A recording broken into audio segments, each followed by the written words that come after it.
Bonjour et bienvenue. Aujourd'hui, on va se pencher sur une question qu'on s'est probablement tous posée un jour.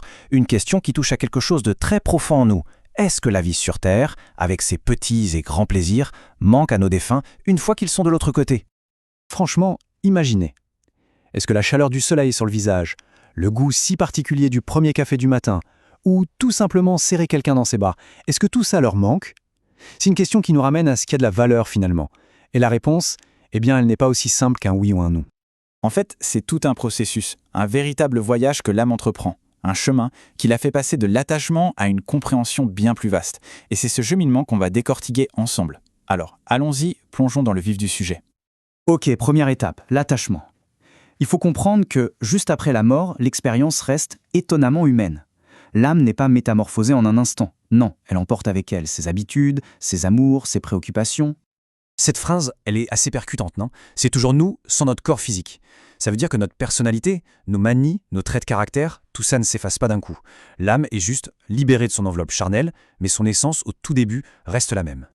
Et ces attachements, ils peuvent être très concrets. On parle par exemple d'une âme qui reste accrochée à sa maison, qui ne supporte pas de voir d'autres personnes y vivre. Ou encore d'autres qui restent prisonnières d'une addiction, que ce soit l'alcool, le tabac.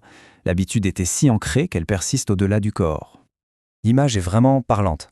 L'âme se comporte comme un propriétaire invisible qui ne veut pas rendre les clés. Elle peut même continuer à suivre ses anciennes routines. Pareil pour l'attachement aux proches, une âme peut rester collée à la terre, convaincue qu'elle doit encore veiller sur sa famille.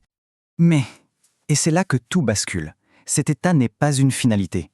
Heureusement, arrive un moment charnière, un tournant, où l'âme entame son véritable voyage d'évolution. C'est un passage qui va l'amener à lâcher prise de ses liens terrestres.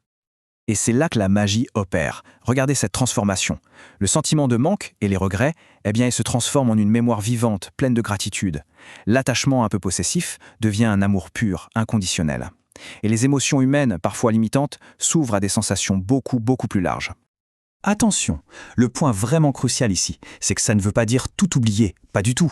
Il s'agit plutôt d'intégrer les expériences terrestres dans une conscience plus grande, mais sans la souffrance du manque.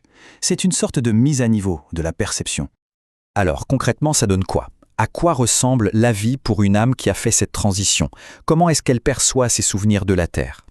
Cette citation est parfaite pour l'expliquer. C'est comme quitter une maison qu'on a adorée.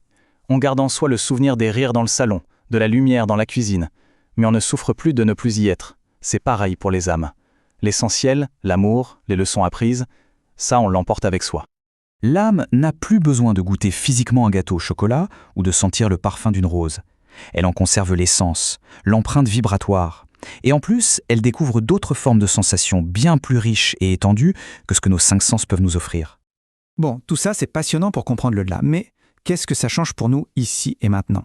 Quelle est la leçon à en tirer pour notre propre vie? L'idée centrale, c'est que la vie sur Terre n'est pas une finalité. C'est plutôt un terrain d'apprentissage, une sorte d'école pour l'âme. Chaque émotion, chaque défi, chaque relation, tout ça, c'est de la matière première pour notre évolution. On voit bien que même les regrets ont leur utilité. Ils nous forcent à comprendre ce qui comptait vraiment pour nous.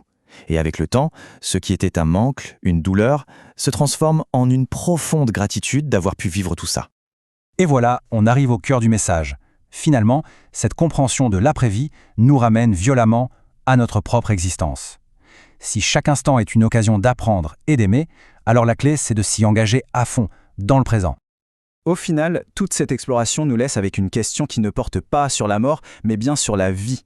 Savoir que chaque expérience nous nourrit, ça nous invite à chérir ce passage sur Terre, à en faire une aventure qui a du sens. Et cette réflexion, eh bien, elle nous appartient à tous.